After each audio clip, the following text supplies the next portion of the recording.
Bonjour à tous, aujourd'hui on va donc évoquer ensemble les réactions de précipitation. Tout ce que je vais marquer maintenant, c'est absolument à connaître parfaitement. Je vous demande donc de tout écrire et on va donc partir sur une feuille double, capsule donc les réactions de précipitation. Donc on est parti ensemble, donc on va essayer de voir déjà à quoi ça correspond. Donc la notion associée aux réactions de précipitation en BTS métier de la chimie, il s'agit de la solubilité. Donc la solubilité est notée petit s, elle est la quantité maximale de soluté que l'on peut dissoudre dans un litre de solution à une température donnée. Elle s'exprime généralement en mol par litre ou en grammes par litre.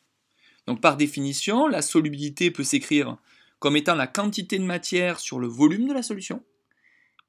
Bien entendu, c'est la quantité de matière maximale que l'on peut solubiliser, ou encore la masse maximale sur le volume de solution, et dans ces cas-là, ça s'exprimera en grammes par litre. De manière générale, vous devrez, par exemple, si on vous dit la solubilité du chlorure de sodium dans l'eau est de 357 grammes par litre à 25 degrés Celsius, c'est-à-dire que l'on peut dissoudre du coup 357 grammes de sel dans un litre d'eau. Au-delà de cette limite, on parle de solution saturée. Ensuite, évoquons ensemble la notion de constante de produit de solubilité. Donc la constante de produit de solubilité d'un solide ionique est notée Ks. Elle est la constante d'équilibre thermodynamique de la réaction de dissolution. Donc déjà, premier exemple, on va s'intéresser à la dissolution du chlorure d'argent, un sel qu'on connaît bien. AgCl donne Ag+, plus Cl-. On écrit donc la dissolution en étant Ag+, Cl-. Ici, nous avons mis une double flèche, non pas pour rappeler que c'est une équation de dissolution, mais plus exactement, en réalité, il y a un équilibre qui se crée à tout moment, et il est important de bien comprendre que c'est toujours un équilibre. Jusqu'alors, vous écriviez une flèche simple vers la droite pour indiquer que c'était finalement une dissolution, souvent totale. Quand on est dans les réactions de précipitation, et notamment lorsqu'on va s'intéresser à un cas particulier, notamment où il y a des cristaux, il y a toujours un équilibre qui se crée. Et pour déterminer le produit de solubilité, on utilise du coup la même formule qu'on a l'habitude de faire quand on calcule une constante d'équilibre. C'est la multiplication des concentrations des produits dissous divisée par la multiplication des concentrations des réactifs dissous, associés à leur coefficient stoichiométrique. Alors bien sûr, leurs coefficients stoichiométriques à ces trois-là sont de 1. On voit bien que je n'ai pas mis AgCl parce qu'il n'est pas dissous, c'est le solide, justement.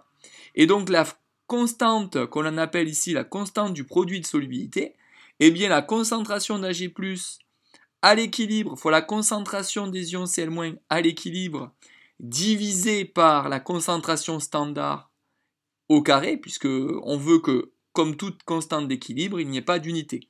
Alors une petite chose, vous le savez, la concentration standard, c'est égal à 1 mol par litre. Donc de manière générale, vous aurez le droit d'écrire la constante du produit de solubilité, c'est écrit sous cette forme.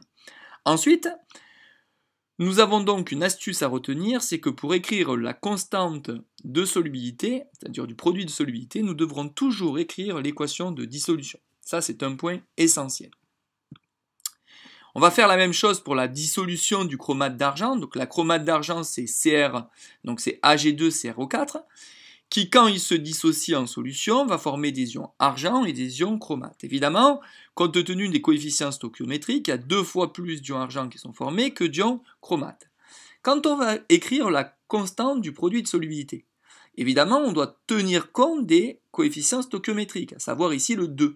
Donc on aura la concentration en ion argent au carré, fois la concentration en ion CrO4-, faites attention dans la concentration, j'ai oublié le moins, c'est une petite coquille, et divisé par la concentration standard au cube.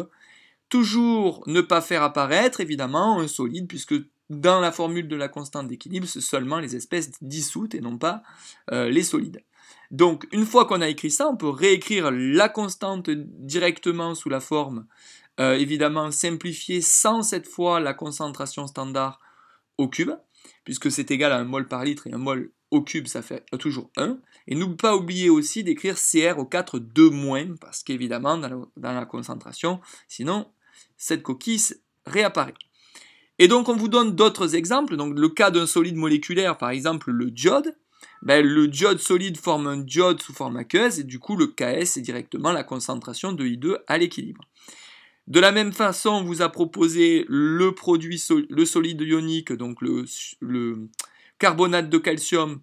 On voit bien comment on écrit le Ks et de la même manière pour le phosphate d'argent. Donc ici, vous aurez Ag+ au cube fois la concentration de PO4 3-.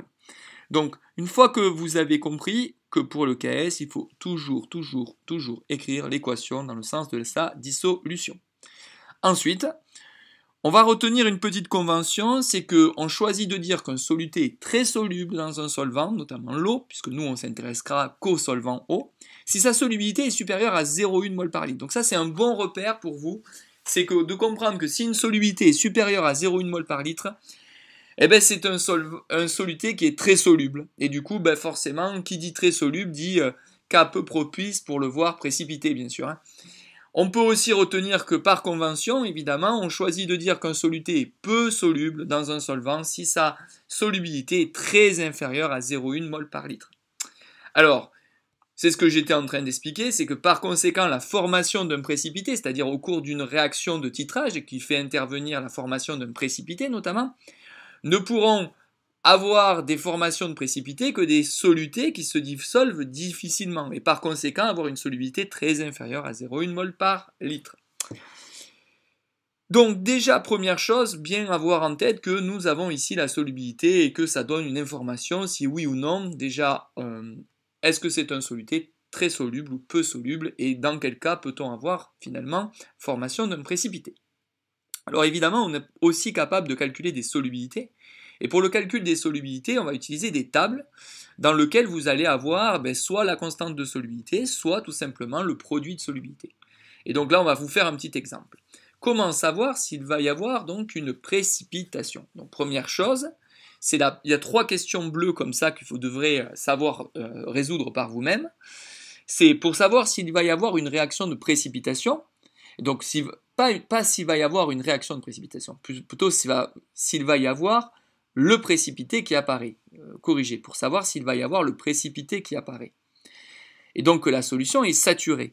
Il est nécessaire de déterminer le quotient de réaction à l'état initial, QRI, et de le comparer à la valeur de la constante du produit de solubilité. Donc le quotient de réaction à l'état initial, nous on sait faire. On sait le calculer, c'est la même chose qu'une constante d'équilibre, sauf que c'est à l'état initial. Donc on peut le calculer et vérifier s'il est inférieur à Ks. Dans ces cas-là, il n'y aura pas de précipité, donc pas de formation de solide dans la solution. Si cependant QRI est supérieur à Ks, dans ces cas-là, il y aura formation du précipité. Et dans le cas vraiment exceptionnel où QRI égale Ks, on est déjà à la limite de solubilité puisqu'on parle de la solution qui commence à être saturée quand QRI égale Ks. Donc première chose à retenir, c'est que les Ks sont des valeurs très petites, comme pour les K, les constantes d'acidité, et qu'il est beaucoup plus commode d'utiliser les pKs que les Ks. C'est pareil pour les pK, il est plus facile d'utiliser des pKa que les constantes d'acidité elles-mêmes. Du coup, les formules restent les mêmes, pKs égale moins log de Ks au même titre que pKa, donc, puisque pKa c'est moins log de Ka. Donc on voit qu'il y a quand même des similitudes entre finalement les précipités, les réactions de précipitation et les réactions acido-basiques. On reconnaîtra aussi que la constante de solubilité est égale à 10 puissance moins pKs, ou encore que le pKs égale moins log de Ks. Donc ça c'est très important, c'est les formules que vous devez connaître parfaitement. Il y a une deuxième question qu'on doit être capable de mener, c'est comment déterminer la solubilité à partir de la constante du produit de solubilité, c'est-à-dire à partir de tables.